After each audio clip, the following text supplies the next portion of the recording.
Hello friends, daily current affairs के इस interesting sessions में आपका स्वागत है, जहां आपको मोटिवेशनल कोर्स, महत्वपूर्ण दिवस और थीम, चर्चित व्यक्ति, महत्वपूर्ण एक्सरसाइज या अभ्यास, संस्था को अगर न्यूज में है, बुक, लेखक, मैपिंग के माध्यम से पूरा को डिस्कशन किया जाता है, स्ट्रेटेजी के भी बताया जाता है। तो वीडियो काफी इंटरेस्टिंग होने वाला है, आप लास्ट तक देखिएगा। कई सारे डाउट्स आपके क्लियर होने वाले हैं। जैसे महत्वपूर्ण दिवस में आज देखेंगे तो आज जो है विश्व ओजोन दिवस है, 16 सितंबर को मनाया जा रहा है, तो उसके बारे में आपको पूरा डिटेल से बताएंगे। तो वीडियो लास्ट तक देखिएगा, जिससे आपको जो कई सारे डाउट है आपके क्लियर हो जाएंगे। ओजोन से ही संबंधित आज देखिएगा, सेशन स्पेशल है ओजोन से संबंधित, तो आप लास्ट तक देखिएगा। देखिए, मोटिवेशनल कोर्स है आज का यह कि हमारी सबसे बड़ी महिमा कभी न गिरने में नहीं है, बल्कि हर बार गिरकर उठने में है। तो इम्पोर्टेंट है ये जो कोर्स, कि अगर आप कितना भी मतलब उपलब्धि हासिल कर लें, तो ये नहीं है कि आप एक बार उपलब्धि हासिल कर करके वहां रुक जाइए। ये कतई ऐसा नहीं होना चाहिए। अगर आपको जिंदगी मतलब आप गिर रहे हैं कई बार, और कई बार गिर करके उठ रहे हैं, तो आपकी उपलब्धि वो बहुत बड़ी उपलब्धि है कि गिर करके भी आप जो है उठ रहे हैं। कई बार ऐसा होता है कि जिंदगी आपको इस तरह से जो है नीचे ला करके छोड़ देती है कि लगता है कि यहाँ से उठ नहीं मिलेगा, लेकिन उसके बाद भी आप वहां से उठ खड़े होइए, वो अपने लक्ष्य के लिए उससे वहां से आगे फिर से निकलिए, बढ़िए आगे। तो वो जो है बहुत बड़ी उपलब्धि होती है कि हम मतलब अपने अंदर ये जो है हम इतना एनर्जी लेकर के, इतना मोटिवेशनल लेकर के जो है फिर से आगे बढ़ने के लिए निकले हैं। तो ये इम्पोर्टेंट होता है। देखिए, आज विश्व ओजोन दिवस है, यह मनाया जा रहा, वर्ल्ड ओजोन डे कब मनाया जा रहा है? 16 सितंबर को मनाया जा रहा है, 2024 को। काफी इंपॉर्टेंट हो जाता है। एग्जाम में एक नहीं, कईयों बार हर एग्जाम में पूछा है, छोटे से लेकर के बड़े एग्जाम में। तो आप ये मत सोचिएगा कि एक एग्जाम में पूछा जाएगा, दूसरे में नहीं पूछा जाएगा। तो काफी ये जो है इम्पोर्टेंट क्वेश्चन है। 16 डायरेक्टली ऐसे पूछा है कि कब ये मनाया जाता है, तो 16 सितंबर को मनाया जाता है। तो इसके बारे में कुछ देखिएगा। यह दिवस जो है 16 सितंबर 1987 में मॉन्ट्रियल प्रोटोकॉल पर हस्ताक्षर करने की स्मृति दिवस है। तो इम्पोर्टेंट हो जाता है। कनाडा का ये शहर है, कनाडा का मॉन्ट्रियल, वहां जो है ये समझौता हुआ था ओजोन संरक्षण के लिए, ओजोन परत के संरक्षण के लिए, कि जो है ओजोन का परत जो है उसका क्षरण हो रहा, तो उससे जो है क्षरण को रोकने के लिए विश्व लेवल पे एक समझौता हुआ था कनाडा के मॉन्ट्रियल शहर में। तो इम्पोर्टेंट हो जाता है, ये कनाडा का मॉन्ट्रियल शहर है। और क्योंकि ये डायरेक्टली पूछा जा सकता है कि ये कहीं दूसरे देश में, तो ये कनाडा का शहर है। और ये 1987 में जो है ये जो है समझौता हुआ था, लेकिन ये 1987 में लागू नहीं हो पाया था, ये 1989 में जाकर के लागू हुआ था। तो ये भी क्वेश्चन आपसे पूछा गया है कि कब ये लागू हुआ है। तो ये ध्यान दीजिएगा, क्योंकि जो है यहाँ से क्वेश्चन कई बार पूछा है। तो इसका उद्देश्य क्या है? ओजोन क्षयकारी पदार्थों, ओजोन डिप्लीटेटिंग सब्सटेंस जो है उसके उत्पादन एवं खपत को चरणबद्ध तरीके से जो है समाप्त करना है। तो इसका ये जो है उद्देश्य है। तो इम्पोर्टेंट हो जाता है, ओजोन जो क्षरण करने वाले पदार्थ है उनको जो है धीरे धीरे करके चरणबद्ध तरीके से समाप्त करना इसका उद्देश्य है। और भारत ने जो है देखिए 1987 में हो, 1989 में लागू हुआ है मॉन्ट्रियल प्रोटोकॉल, लेकिन भारत ने इस समझौता को 1992 में जो है इस पे हस्ताक्षर किया था, मतलब इसको अपने तरफ से जो है हस्ताक्षरित किया था, इसमें शामिल हुआ था। तो इम्पोर्टेंट हो जाता है कि भारत के परिप्रेक्ष्य में ये पूछा जाता है कि भारत इसका कब से सदस्य है या कब से जो है समझौता करता है। देखिएगा, 1994 में संयुक्त राष्ट्र महासभा ने इसको जो है कब से ये दिवस मनाया जा रहा है? 1994 से यह दिवस मनाया जा रहा है। तो संयुक्त राष्ट्र महासभा ने इसको घोषित किया था 16 सितंबर को कि ओजोन परत के संरक्षण के लिए अंतरराष्ट्रीय दिवस इसको घोषित किया था। तो इम्पोर्टेंट हो जाता है, क्योंकि जो है ये 1900 देखिए 3 डेट यहाँ हो गया।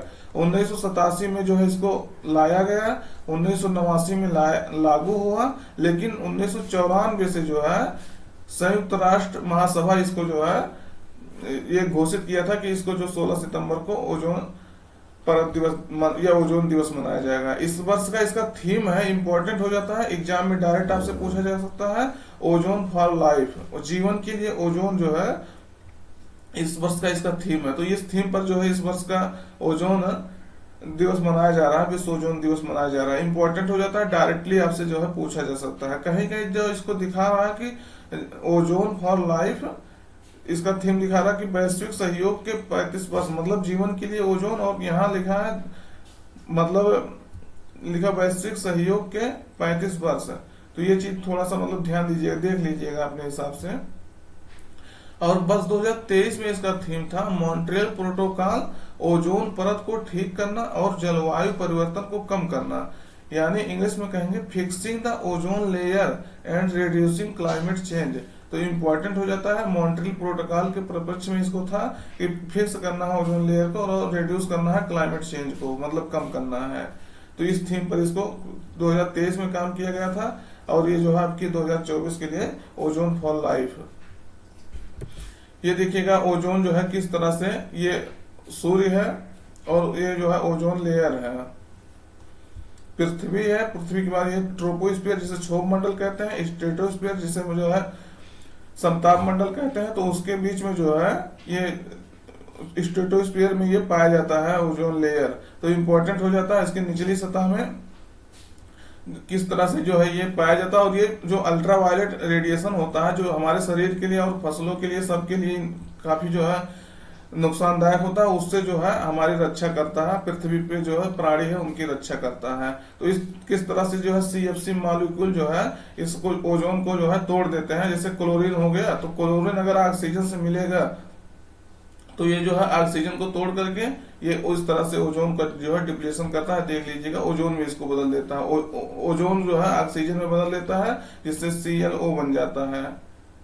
तो ये जो है क्लोराइन मोनोऑक्साइड जो बन जाता है, इसके कारण से जो है ओजोन का क्षरण होता है। ये सबसे जो है किस तरह से जो है ओजोन के एक ऑक्सीजन को तोड़ करके ऑक्सीजन में परिवर्तित हो जाता है, और ये जो एक ऑक्सीजन मिल करके क्लोराइन मोनोऑक्साइड बना लेता है। तो इस तरह से ओजोन का क्षरण होता है। देखिएगा ओजोन लेयर इसके बारे में भी बताएगा, आपसे हम बता ही दिए कि कहाँ इसको जो है ये मिलता है और किस जो है परत में ये है। तो ये जो पृथ्वी सतह से जो है 10 से 40 किलोमीटर ऊपर समताप मंडल में स्थित ओजोन परत हमें हानिकारक पराबैंगनी विकिरण यानी अल्ट्रावायलेट रेडिएशन से बचाती है। तो ये आपसे हम बता ही दिए, 10 से 40 किलोमीटर के बीच ये पाया जाता है। और यह सुरक्षात्मक परत जिसे स्ट्रेटोस्फेरिक ओजोन या अच्छी ओजोन के रूप में भी जाना जाता है। तो मोतियाबिंद हो गया, त्वचा के कैंसर हो गया जैसे प्रतिकूल स्वास्थ्य प्रभाव को रोकते हैं। मतलब ये अगर ये डायरेक्टली हम जो इस पराबैंगनी विकिरण के जो है अगर कांटेक्ट में डायरेक्टली आ जाए तो कैंसर जैसे बीमारी, त्वचा कैंसर जैसे बीमारी जो है हो सकता है। तो इस जो है इस मामले में ये बहुत अच्छा है कि ये इसको रोकता है, और तथा कृषि वानिकी और जो है जलीय जीवन की रक्षा भी करता है। तो इम्पोर्टेंट हो जाता है। और 1985 में जो वियना कन्वेंशन और 1987 का मॉन्ट्रियल प्रोटोकॉल है ओजोन संरक्षण से ही संबंधित। तो 1987 वाला तो आपको बता दिया मॉन्ट्रियल वाला, और ये वियना जो है वियना कन्वेंशन भी जो है ओजोन संरक्षण से संबंधित है।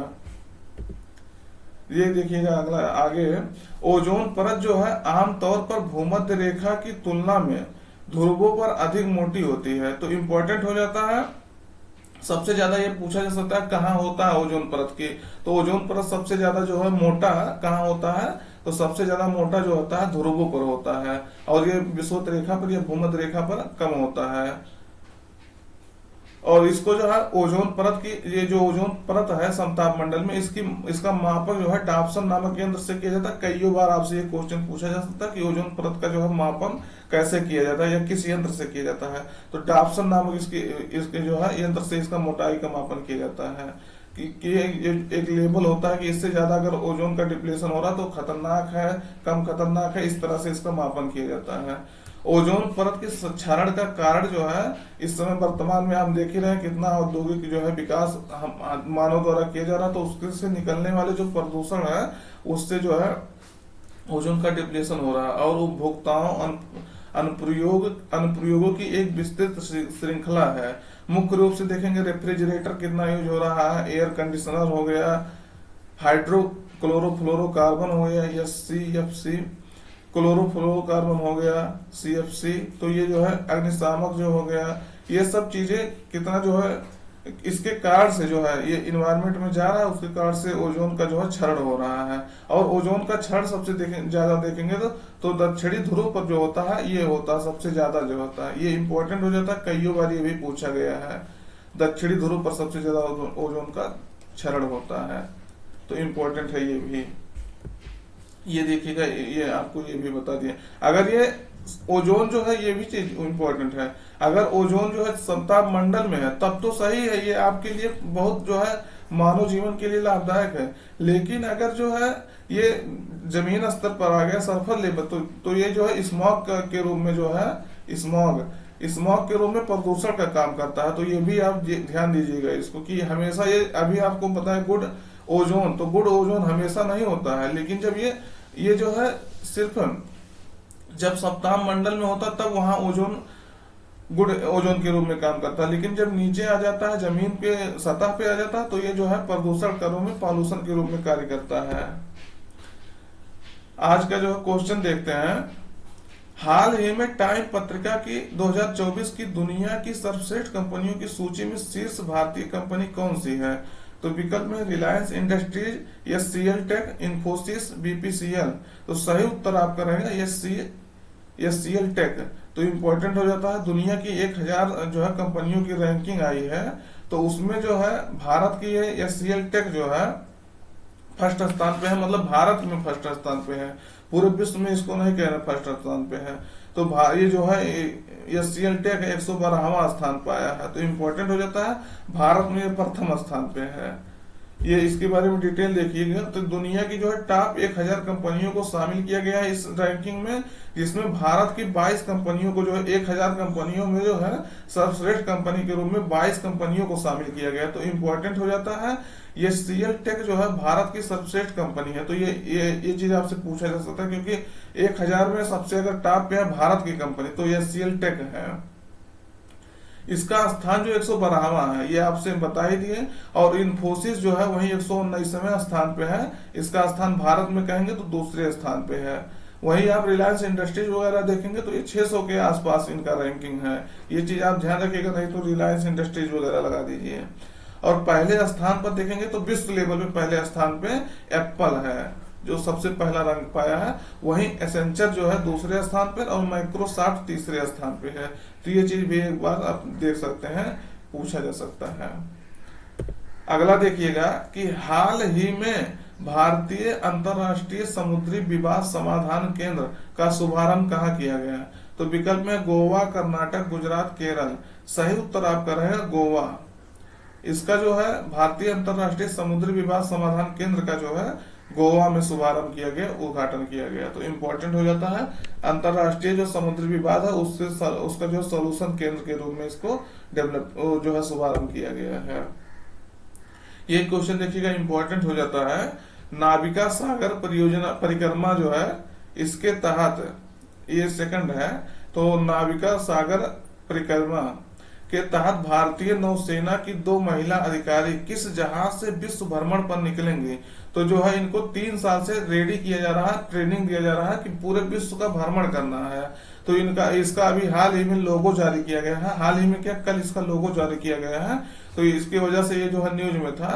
तो किस जहाज से वो जो है, किस समुद्री जहाज से वो विश्व भ्रमण पर निकलेंगे? 2 उसमें महिला नौसेना की महिला अधिकारी है, तो किस जहाज से निकलेंगे? विकल्प में है आईएनएस बी तारड़ी, आईएनएस प्रताप, आईएनएस तवर, आईएनएस एरावत। तो सही उत्तर आपका रहेगा आईएनएस बी तारड़ी। तो इस जहाज से जो है ये दोनों महिलाएं जो है पूरे विश्व भ्रमण के लिए निकलेंगी। तो इम्पोर्टेंट हो जाता है, इसका लोगो देख लीजिए। इस अभियान का जो लोगो जारी किया गया है इसमें अष्टकोणीय, ये देखिएगा अष्टकोणीय है, आप देख लीजिए, अष्टकोणीय आकृति का जो है भारतीय नौसेना को ये दर्शाती है। तो अष्टकोणीय आकृति को किसको दर्शा रही है? भारतीय नौसेना को, 8 कोण का देखिए है। जबकि इसमें जो सूर्य है, ये सूर्य है बीच में, आप देख रहे होंगे, सूर्य एक खगोलीय पिंड का प्रतीक है। और इसमें जो कंपास ये लगा है, कंपास नाविकों को यहाँ नाविकों को रहेगा, नाविक जो होता है जो नाव लेकर जाते हैं उनको जो चुनौतीपूर्ण समुद्र में मार्गदर्शन करता है। तो इम्पोर्टेंट हो जाता है, ये जो है इसका ये है आईएनएस बी जो है तारड़ी, ये देखिएगा इसके इस जहाज से ये लोग इसमें जाएंगे। तो इम्पोर्टेंट हो जाता है, इसमें जो है ये देखिएगा ये दिया है, क्या दिया है, नाविका सागर परिक्रमा, इसमें ये लिखा है इंडियन नेवी का ये मिशन है। तो इंपॉर्टेंट हो जाता है, विश्व भ्रमण पे ये निकलेंगे, इनके बारे में देख लीजिए कौन कौन है वो।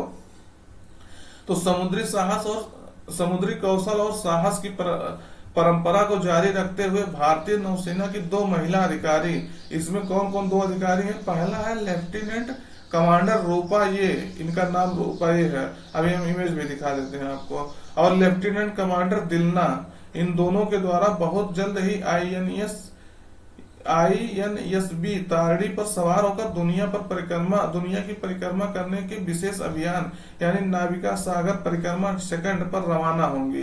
तो दोनों पिछले 3 वर्षों से इस अभियान के लिए खुद को तैयार कर रहे हैं।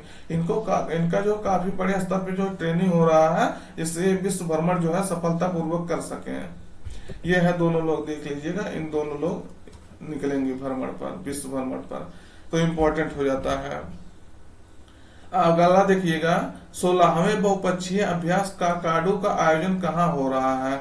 तो इम्पोर्टेंट हो जाता है, काकाडू जो है बहुपक्षीय यानी बहुराष्ट्रीय जो है अध्यक्ष जो है वो अभ्यास है। कई सारे देश इसमें, लगभग 30 से अधिक देश इसमें शामिल हो रहे हैं। तो ये कहाँ हो रहा है, विकल्प में ऑस्ट्रेलिया, ओमान, USA, UK। सही उत्तर आपका रहेगा ऑस्ट्रेलिया। इंपॉर्टेंट हो जाता है, क्वेश्चन पूछा जा सकता है। तो कहाँ ये इसका हो रहा है, ऑस्ट्रेलिया। ऑस्ट्रेलिया में भी कहा, तो डार्विन नामक जगह पर इसका आयोजन हो रहा है अभ्यास का। कब से कब तक हो रहा, तो 7 से लेकर के 20 सितंबर 2024 तक ये चल रहा है, 7 तारीख से ही चल रहा है, और 30 से अधिक देश इसमें भाग ले रहे हैं, हम आपसे बता ही दिए। ऑस्ट्रेलिया देखिए कहाँ हो रहा है, तो ये ऑस्ट्रेलिया का मैप है। जो भी न्यूज आपका न्यूज में रहे कोई भी लोकेशन, तो उसको जाकर के मैप में देख लिया करिएगा। अभी देखिएगा यहाँ डायरेक्ट ऑस्ट्रेलिया में डार्विन यहाँ है, तो कम से कम आप जो है तुरंत उसको जाके लोकेशन में देखेंगे, तो उसके आसपास भी थोड़ा सा देख लीजिएगा। ये जो ग्रेट बैरियर रीफ है ऑस्ट्रेलिया में, तो किस ये जो है क्वींसलैंड जो है वहां का राज्य है, उसके आसपास ये उसके पूर्वी और उत्तरी पूर्वी क्षेत्र में, तो ये सब चीजें आपसे कई बार पूछा गया है। इसीलिए जो हमेशा जोर देते हैं कि इसको मैप पे आप देखा करिए तुरंत जाकर के। डार्विन है, ऑस्ट्रेलिया में 8 राज्य है, तुरंत जाकर के राज्यों को देख लीजिएगा, ये 8 राज्य हैं। और यहाँ जो है तस्मानिया है, इसके बीच में कौन सा बास जल संधि है, तो ये जो जाके देख लीजिए। इस तरह से जो है आप देखा करिए, ये सब क्वेश्चन कई बार पूछा जा सका गया है। तो ये वास जल संधि देखिएगा कहाँ है, तो जो है तस्मानिया और ऑस्ट्रेलिया के बीच में है। तो ये चीज जो है ऐसे क्वेश्चन पूछा गया है। ये देखिएगा भारत का जो है P8I इंडियन नेवी का जो है जहाज इसमें पार्टिसिपेट कर रहा, तो ये है जो है P8I। अगला देखिएगा कि G20 कृषि मंत्रियों का बैठक कहाँ आयोजित हुआ है। तो विकल्प में है ब्राजील, भारत, कनाडा, दक्षिण अफ्रीका। सही उत्तर आपका रहेगा ब्राजील। ब्राजील में भी कुइआबा स्थान है, वहां जो है इसका आयोजन किया जा रहा है। तो कृषि मंत्री जो है वहां जो है पार्टिसिपेट कर रहे हैं पूरे G20 समूह का। तो ये G20 का कहा ये बैठक कृषि मंत्रियों का हो रहा, तो ब्राजील के कुइआबा में हो रहा है। तो इम्पोर्टेंट हो जाता है। इसके बारे में G20 के बारे में भी आपको बता देते हैं पूरा डिटेल्स। तो ये ब्राजील है, ब्राजील का यहाँ आप देखेंगे तो ये कुइआबा है। इसका जो पॉलिटिकल मैप हम लगाए होते तो आपको कई सारी नई जानकारी मिलता, कौन सा यहाँ घास पाया जाता है, कौन सा क्या होता है।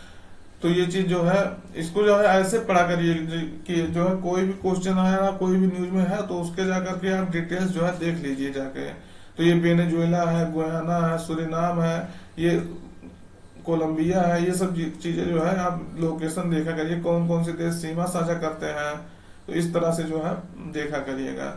यहाँ जो है कर्क रेखा, विषुवत रेखा और यहाँ नीचे कर्क रेखा, तो दोनों जो है इससे जाती हैं। तो ये भी क्वेश्चन जो है पूछा गया है आपसे। ये देखिएगा कि इसका 1999 में इसका गठन किया गया था G20 का, इसके बारे में भी आप जान लीजिए थोड़ा। 1999 इसमें जो है हेड ऑफ गवर्नमेंट के रूप में ये कहा गया था कि विश्व लेवल पे जो समस्याएं हैं उसको जो है यहाँ बताने के लिए, उसके पे काम करने के लिए विश्व लेवल पे जो जितने बड़ी अर्थव्यवस्थाएं हैं वो 19 अर्थव्यवस्था और प्लस यूरोपियन यूनियन, मतलब 20 पूरा 20 जो है आकर के इकट्ठा होंगे और वहां जो है समझौता या बातचीत करके जो है उस निर्णय पे आएंगे। तो इसके जो सदस्य हैं ये कई बार पूछा गया है। तो अर्जेंटीना इसका सदस्य है, लोकेशन में जाकर के देख लीजिएगा, ये क्वेश्चन आईएएस तक एग्जाम में पूछा गया है। अर्जेंटीना उसमें विकल्प में था, 2020 के आसपास ये पूछा गया था। ऑस्ट्रेलिया है, ब्राजील है, कनाडा है, चाइना है, फ्रांस है, चीन, जर्मनी है, इंडिया है, इंडोनेशिया है, इटली है, जापान है, मैक्सिको है। ये चीज आप देखिएगा, इसमें रूस है, सऊदी अरेबिया है, साउथ अफ्रीका है, साउथ कोरिया है, तुर्की है या तुर्की है जिसे आप कहते हैं, यूके है, यूएस है, यूरोपियन यूनियन है। तो थोड़े से जो छोटे देश हैं, जो लगता है कि बड़ी अर्थव्यवस्था नहीं है, उस जो है वहां से क्वेश्चन पूछा गया था। जैसे आपको अर्जेंटीना याद रखना कि अर्जेंटीना इसका जो है मेंबर है। उसके बाद मैक्सिको आपको याद रखना, तुर्की आपको याद रखना। ये तीनों क्वेश्चन जो थोड़ा सा लगते हैं छोटे देश हैं। यहाँ जो आप साउथ कोरिया को भी देख लीजिएगा, थोड़े से छोटे देश हैं, इसके वजह से सदस्य नहीं होंगे, लेकिन ये जो चीज याद रखना है आपको। और ये जो है 85% ये देश जो है ग्लोबल जीडीपी का भाग, इसमें जो है ग्लोबल जीडीपी का जो है पार्टिसिपेट करते हैं और लगभग 2/3 विश्व का पॉपुलेशन रखते हैं। तो इम्पोर्टेंट हो जाता है, क्योंकि G20 में कौन कौन सदस्य हैं, कौन कैसे मीटिंग होता है। G20 का जब मीटिंग होता है तो आप देखते होंगे किस तरह से पूरे विश्व के बड़े बड़े विश्व के जो है लीडर है वो इकट्ठा होते हैं। ये सदस्य इसमें फिर से एक बार स्पष्ट कर दिया गया, तो उसको आप देख लीजिएगा।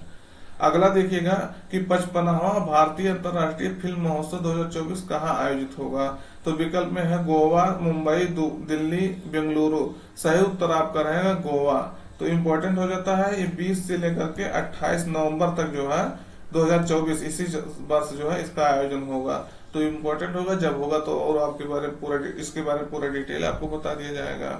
कैथा है तो ये भी जान लीजिएगा, 55वां है। अगला क्वेश्चन देखिएगा कि हाल ही में संयुक्त राष्ट्र की 79वीं महासभा में पहली बार किस देश को सदस्य के रूप में शामिल किया गया है। तो विकल्प में फिलिस्तीन भी कह सकते हैं, फिजी, ईरान, पूर्वी तिमोर। तो सही उत्तर आपका रहेगा फिलिस्तीन को अब की बार पहली बार इसको जो है शामिल किया गया था 19वीं महासभा में। तो आपकी अभी इसके बारे में क्वेश्चन 2 दिन पहले आपको पूरा बता दिया गया था कि इसका अध्यक्षता कौन कर रहा है, कहाँ हो रहा है, कैसे हो रहा है। भारत की तरफ से विदेश मंत्री एस जयशंकर गए थे, प्रधानमंत्री मोदी नहीं गए थे अब की बार। तो ये जो है 79वीं अध्यक्षता जो कर रहे हैं फिलिमान यांग है। ये कहाँ के हैं, कैमरून के हैं। तो ये आपसे बता चुके हैं। और इसके पहले 78 नंबर की जो महासभा है उसकी अध्यक्षता जो है डेनिस फ्रांसिस ने किया था। ये क्वेश्चन जो है पूछा गया है छोटे एग्जाम में। तो अब की बार जो फिलेमॉन यांग कर रहे हैं कैमरून से हैं, और पिछली बार जो डेनिस फ्रांसिस किए थे, तो इसकी अध्यक्षता, ये इंपॉर्टेंट हो जाता है। अगला क्वेश्चन देखिएगा कि हाल ही में किस राज्य में करम त्योहार जो है उत्सव मनाया जा रहा है। तो किस राज्य में मनाया जा रहा है, विकल्प में झारखंड, छत्तीसगढ़, उड़ीसा, मध्य प्रदेश। सही उत्तर आपका रहेगा झारखंड।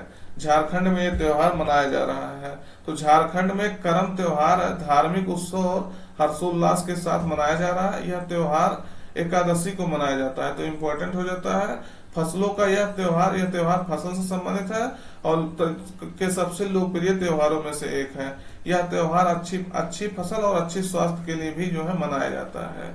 तो कहाँ मनाया जाता है ये करम त्योहार, तो झारखंड में मनाया जाता है, पूछा जा सकता है। अगला क्वेश्चन देखिएगा और लास्ट क्वेश्चन, केंद्रीय गृह मंत्री अमित शाह ने किसे राजभाषा कीर्ति पुरस्कार 2024 प्रदान किया गया। तो आप सब जानते होंगे 14 सितंबर को जो है हिंदी दिवस मनाया गया, राष्ट्रीय हिंदी दिवस। उसके उपलक्ष्य में ये सब कार्यक्रम आयोजित हुए थे। तो उसमें किसको जो है राजभाषा कीर्ति पुरस्कार दिया गया। तो विकल्प में है बी श्रीनिवास, अर्पित मेहता, सुनील सिंह, आर राघवन। सही उत्तर आपका रहेगा बी श्रीनिवास। तो इसके बारे में डिटेल देख लीजिएगा। 14 नवंबर 2024 को जो है हिंदी दिवस के अवसर पर एक भारत मंडपम में नई दिल्ली में आयोजित एक हिंदी दिवस समारोह एवं अखिल भारतीय राजभाषा सम्मेलन, ये आपको कल बता दिए थे हम। सम्मेलन के दौरान प्रशासनिक सुधार एवं लोक शिकायत सचिव, ये इनको दिया गया। तो ये चीज आपसे पूछा जा सकता है कि किस विभाग के सचिव को दिया गया है। तो प्रशासनिक सुधार एवं लोक शिकायत सचिव श्री जो है बी श्रीनिवास को जो है दिया गया है। तो इम्पोर्टेंट हो जाता है, जो माननीय गृह मंत्री द्वारा दिया गया है। तो तो इम्पोर्टेंट हो जाता है ये क्वेश्चन। तो सेशन कैसा लगा कमेंट करके जरूर बताइएगा। अगर आप सेशन में नए हैं तो चैनल को सब्सक्राइब कर लीजिएगा, जिससे कई सारे नई जानकारी आपको मिलता रहे, और इसी तरह से जो है स्पेशल सेशन लेकर के आते रहेंगे। जैसे आज आप लोग को ओजोन के बारे में बता दिए, उसके बाद दूसरा नंबर G20 के बारे में बता दिए। इसी जो है रोज तरह कोई ना कोई जो है सेशन आपको स्पेशल सेशन बताते रहेंगे, स्पेशल चीज जो है जो आपके एग्जाम में डायरेक्टली क्वेश्चन पूछा जा सकता है। तो आज के लिए इतना ही, फिर मिलते हैं किसी नेक्स्ट सेशन में।